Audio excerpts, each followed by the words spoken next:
আজ 10ই জানুয়ারি। ধত্রের সেই স্বপ্নের সকাল দিয়ে আমাদের দিনটা শুরু হয়েছিল।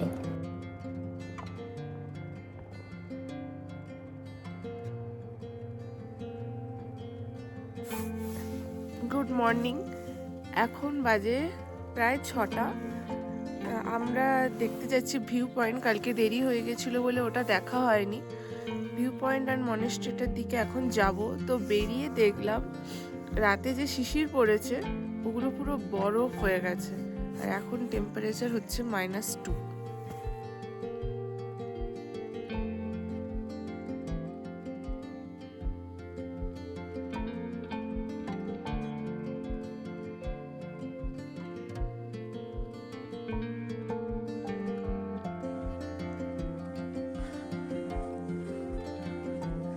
কালকে যে শিব মন্দিরে এসেছিলাম ওইটা পেরিয়ে আরো উপরে উঠে যেতে হচ্ছে।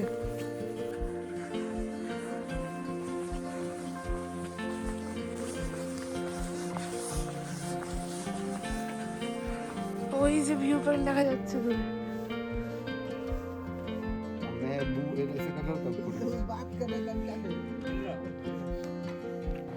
ভিউ পয়েন্ট থেকে কাঞ্চনজঙ্ঘার অপরূপ রূপ দেখার পর মনটা একদম ভরে গিয়েছিল।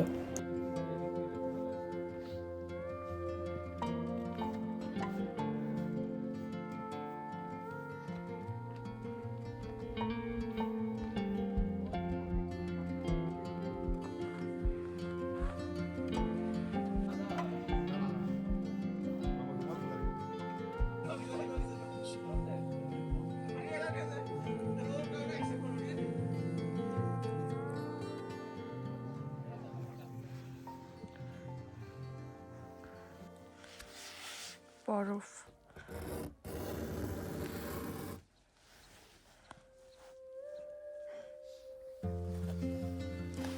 এই যে ডগেশ, আর একটা ডগেশ। তারপর হোমস্টেতে ফিরে গরম গরম ব্রেকফাস্ট করে আমরা রেডি হয়ে নিলাম নতুন এক অ্যাডভেঞ্চারের জন্য। গন্তব্য মানেভঞ্জন। Good morning. এখন বাজে সকাল 9টা। আমরা এই ব্রেকফাস্ট করে রুমে এলাম। ব্যাগ প্যাক হয়ে গেছে, এবারে বেরোবো লাস্ট বারের জন্য। রুম থেকে এই ভিউটা, মি উইথ কাঞ্চনদা।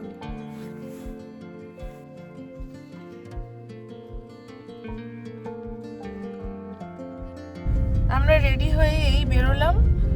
গাড়ি স্টার্ট দিয়ে দিয়েছে। এখন ইচ্ছে আছে মানেভঞ্জনের দিকে যাব। ওখান থেকে যদি গাড়ি বুক করে টুমলিং যেতে পারি, তো দেখা যাক কি হয়।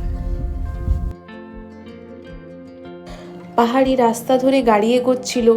একদিকে গভীর খাদ, অন্যদিকে সবুজ পাহাড়। মানেভঞ্জনে পৌঁছে আমরা সেখান থেকে গাড়ি ভাড়া করলাম টংলু আর টুমলিং যাওয়ার জন্য।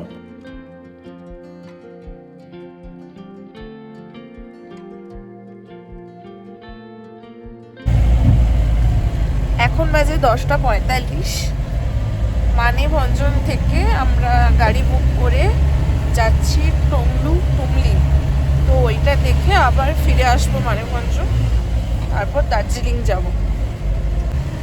আমাদের লেগেছে 2500 টাকা। 2500 টাকায় টংলু টুমলিং আপ ডাউন। প্রথমে গেলাম চিত্রে ভিউ পয়েন্ট।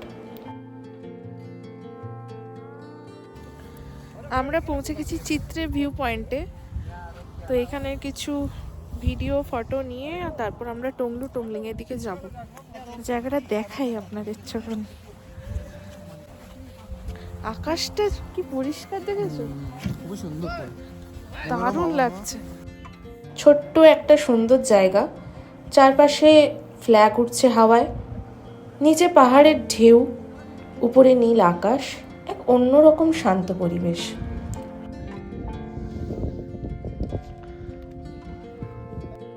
তারপর পৌঁছালাম টংলু। উঁচুতে দাঁড়িয়ে পুরো পাহাড়ি রেঞ্জটা দেখা যায়।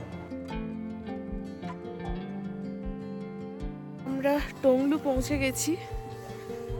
এখান থেকে সবচেয়ে ভালোভাবে স্লিপিং বুথটা দেখা যায়। ভাগ্যিস এটা করলাম আমরা, আমাদের তো প্ল্যানে ছিল না। প্ল্যানে একদমই ছিল না, জাস্ট হঠাৎ করে এটা ইনক্লুড হলো এবং সত্যি ইট ওয়াজ ওয়ার্থ ইট। পরের বারে ইচ্ছে আছে আবার এসে এখানে স্টে করব। হ্যাঁ একদম, পরের বারে আমাদের প্রপার ট্রেকিং করার ইচ্ছে আছে সন্দাকফু অবধি। এবারে যেহেতু আমরা দুজন মাত্র এসেছি, আমাদের পক্ষে সম্ভব ছিল না, প্লাস 3 নাইট 4 ডেজের একটা আমরা ট্যুর করছি, তার মধ্যে এত কিছু কভার করা পসিবল ছিল না। তো পরের বারে যখন আমরা অনেক বেশি সংখ্যায় আসবো, তখন ডেফিনেটলি একটা অন্য কিছু রকমের করার ইচ্ছে আছে, ট্রেকিং করার ইচ্ছে আছে, দেখা যাক, লেটস সি। হাওয়াটা একটু বেশি ঠান্ডা, কিন্তু ভিউটা একদম মন ছুঁয়ে যাওয়ার মতো।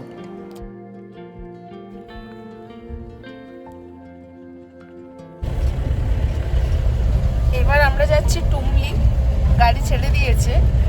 যেটা ড্রাইভার দাদার কাছে শুনলাম, কালকে স্লিপিং বুদ্ধার খালি একটু দেখা গেছিল, কালকে পুরো মেঘে ঢেকে গেছিল। আমাদের লাক ভালো, আজকে আমরা ফুল রেঞ্জ দেখতে পেয়েছি। এরপর চললাম টুমলিংয়ের পথে। ছোট্ট একটা বর্ডার ভিলেজ, যেখানে ভারত আর নেপাল একসাথে মিশে গেছে। জাস্ট আমরা নামলাম টুমলিংয়ে, আকাশ একদম রোদ ঝলমলে, এখানে খুব সুন্দর দেখা যাচ্ছে স্লিপিং বুদ্ধার ডিরেকশনটা চেঞ্জ হয়ে গেছে, বাট একদম ক্লিয়ার ভিউ। এবং সারপ্রাইজিংলি এখান থেকে মাউন্ট এভারেস্টের একটা রেঞ্জ দেখা যাচ্ছে। তো আমরা ট্রাই করব এখানে যে ভিউ পয়েন্টটা আছে সেই ভিউ পয়েন্টটাতে গিয়ে সেটা কভার করতে এবং আপনাদের সঙ্গে শেয়ার করব। ওই দূরে দেখা যাচ্ছে মাউন্ট এভারেস্ট,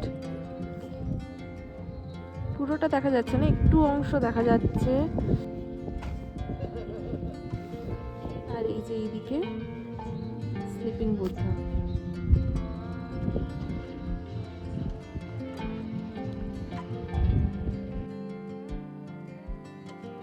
রঙিন ঘর, ছোট্ট চা দোকান আর চারপাশে অপূর্ব পাহাড়ি দৃশ্য। মনে হচ্ছিল সময়টা যেন ধীরে ধীরে চলছে।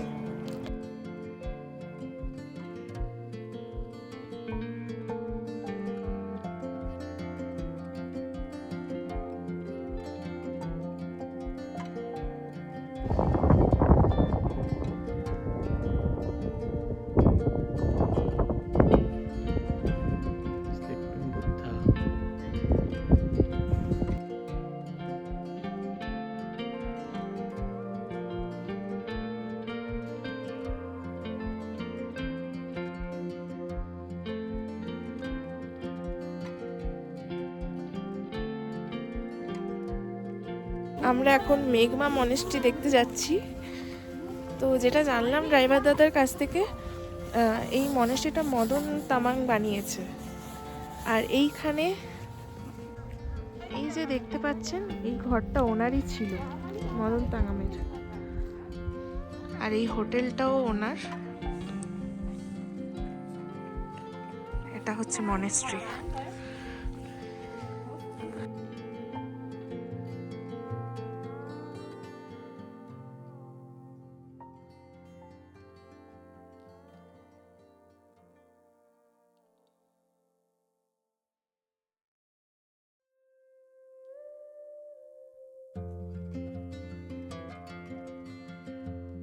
কিছুক্ষণ কাটিয়ে আমরা আবার ফিরে এলাম মানেভঞ্জনে।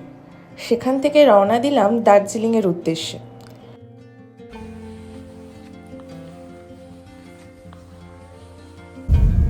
মানেভঞ্জন থেকে আমরা বেরোলাম, আমাদের জার্নি স্টার্ট হলো দার্জিলিংয়ের জন্য। আজকে আমরা চেক ইন করবো দার্জিলিংয়ে, দেন কালকে আমরা গোটা দিন থাকবো, আর পরশু দিন আমাদের চেক আউট করে আমরা রিটার্ন করবো। মানেভঞ্জন থেকে মোটামুটি 1.5 ঘন্টার মতো টাইম লাগে। রাস্তা মোটামুটি যদি ক্লিয়ার থাকে 1.5 ঘন্টার মধ্যে আশা করি পৌঁছে যাবো। দেন চেক ইন করে আপনাদের সাথে কথা বলছি। দার্জিলিং যাওয়ার পথে এখানে আবার স্মৃতি রোমন্থন করতে আমরা নেমে পড়েছি লেপচা জগতে। লেপচা জগৎটা আমার বরাবরই খুব সুন্দর লাগে, এই পাইন ফরেস্ট। তো এইখানে দাঁড়ালাম 2 মিনিটের জন্য, একটু চা বা একটু মোমো কিছু খাবো, তারপরে যাব দার্জিলিংয়ের হোটেলে।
আমরা চেক ইন করে গেছি আমাদের হোটেলের নাম অ্যাভিয়ানা 7 সিজ দার্জিলিং। আর আমরা আছি সেকেন্ড ফ্লোরে। তো আমাদের হোটেলের অপোজিটে একদম দেখতে পাচ্ছেন, দেখাচ্ছি আমি, কুঙ্গা রেস্টুরেন্ট, একদম ম্যালের কাছেই। মানে যারা যারা ম্যালের কাছে থাকতে পছন্দ করেন অবশ্যই এই হোটেলে আসতে পারেন। চলো রুমটা দেখাই।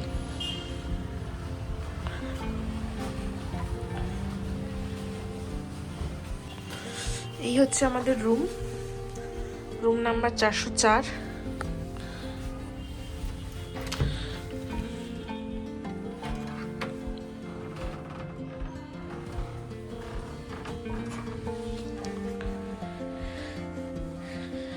বেড,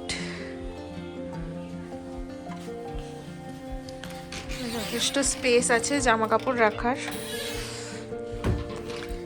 সুন্দর আয়না সাজুগুজু করার জন্য, এখানেও স্পেস আছে, এনাফ স্পেস। টিভি, চা কফি সব রাখা আছে কিছু খেতে চাইলে। এখানে বসার জায়গা আছে, আপনি সুন্দর চা কফি বানিয়ে এখানে ভিউ এনজয় করতে করতে খেতে পারেন। আর এই হচ্ছে যে ভিউ হোটেল থেকে।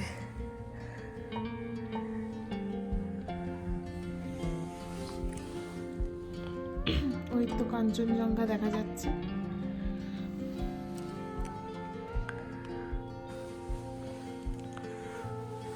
এটা হোটেলের বাথরুম, ছা চকচকে বাথরুম একদম। হেয়ার ড্রায়ার আছে চুল শুকানোর জন্য, বেসিন, একদম পরিষ্কার বাথরুম,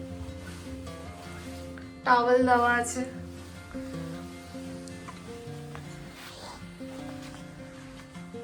রুমের ভিডিওটা করব বলে বরকে বাইরে বার করে দিয়েছি, তো অনেক টায়ার্ড।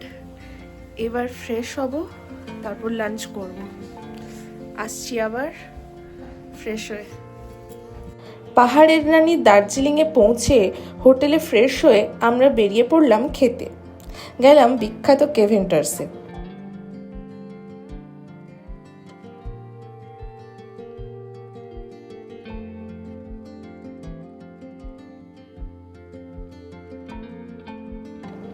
গরম গরম খাবার আর ঠান্ডা পাহাড়ি হাওয়া, কম্বিনেশনটা একদম পারফেক্ট।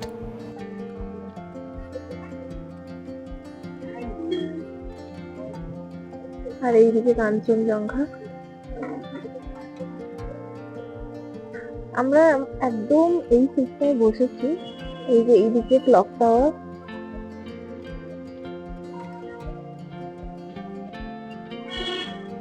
আর এই কেভেন্টার্স, আর এই আমার বর।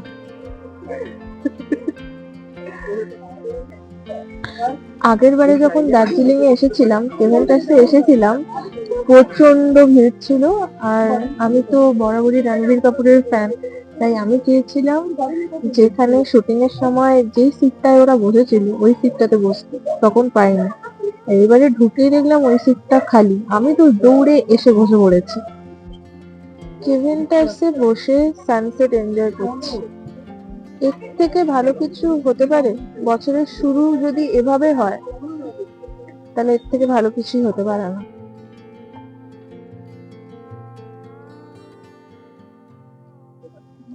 এই যে এসে গেছে আমাদের পর্ক প্ল্যাটার, আর হট চকলেট অর্ডার করা হয়েছে, ওটা আসছে। আর ওয়েট করা যাচ্ছে না, এবার খেতে হবে।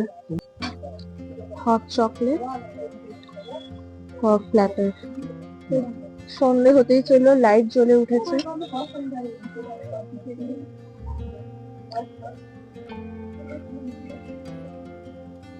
এটা কি না? এটা হ্যাম না সালামি? এটা সালাম না, এটা হ্যাম।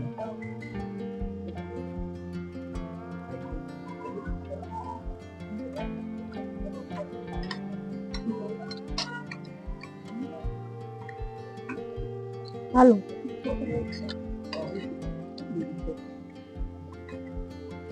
আর যেরকম খেয়েছিলাম 2 বছর আগে ওরকম।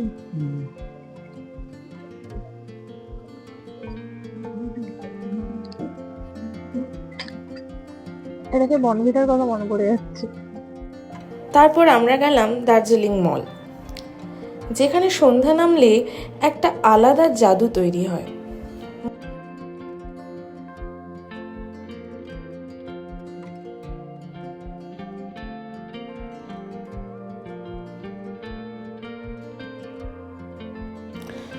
মল রোডের চারপাশে আলো জ্বলে উঠেছে, লোকজন ধীরে ধীরে হাঁটছে, কেউ ছবি তুলছে, কেউ চা খাচ্ছে।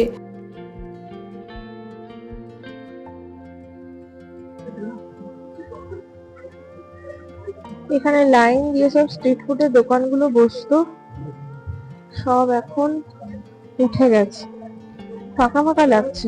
খুব জমজমাট ছিল এরিয়াটা।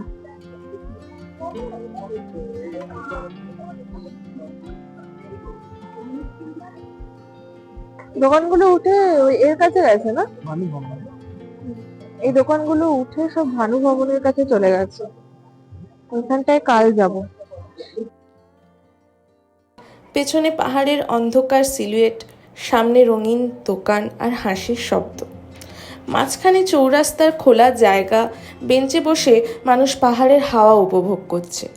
একটা অদ্ভুত শান্তি আর লাইভলি ভাব, দুটোই একসাথে।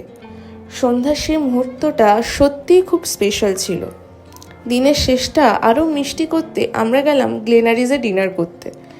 ওই পুরনো ব্রিটিশ আমলের অ্যাম্বিয়েন্স, গরম খাবার আর জানলার বাইরে ঠান্ডা রাতে দার্জিলিং, একদম পারফেক্ট এন্ডিং।